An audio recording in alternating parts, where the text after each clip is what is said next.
Bonjour Carole. Bonjour.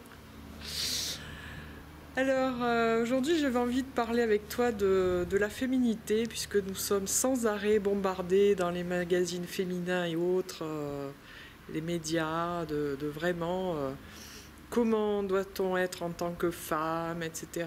Les critères de beauté obligatoires. Et en fait je voulais te demander pour toi qu'est-ce que la vraie féminité?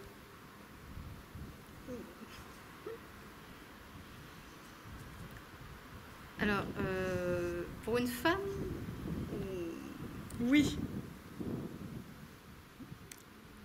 Peut-être en lien avec le livre que tu as écrit sur Marie-Madeleine aussi, puisque moi je parle de ça, du féminin sacré. oui. Alors, il y a plein d'aspects en fait. Hmm. Alors, le féminin, enfin pour moi, j'ai l'impression que c'est vraiment lié à la redécouverte de nous, à la femme. Parce que j'ai l'impression, en tout cas dans ce que j'observe autour de moi, qu'il y a vraiment une perte de notre féminin.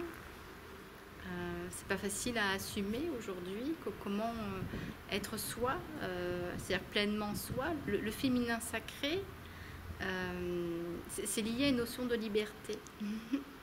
Donc à la pleine expression de nous et de qui nous sommes en réalité. Donc le féminin sacré, c'est lié à partir du moment où on assume véritablement qui nous sommes, on assume pleinement toutes ces forces célestes et toute cette force terrestre et qu'on unit là dans notre corps, dans notre cœur, notre conscience, et tout ça c'est habité de la même chose, mais partout, voilà. Et donc du coup le féminin sacré, c'est quand enfin on épouse en fait cette réalité que nous sommes, on casse tout, toutes nos barrières et on se déploie, on apprend vraiment à se déployer en fait. Le féminin sacré, c'est quand on se déploie vraiment. Et quand on s'offre cette liberté et cette jeunesse, en fait, il y a une forme de jeunesse d'esprit, de jeunesse intérieure, mais de très grande conscience aussi. Le féminin sacré, ça veut dire aussi être en conscience d'eux. Donc si on est en conscience d'eux, c'est-à-dire que les voiles se sont levés, donc nous sommes allés vers le lever du voile, et voilà. Et donc du coup, l'extérieur devient le reflet de notre intériorité.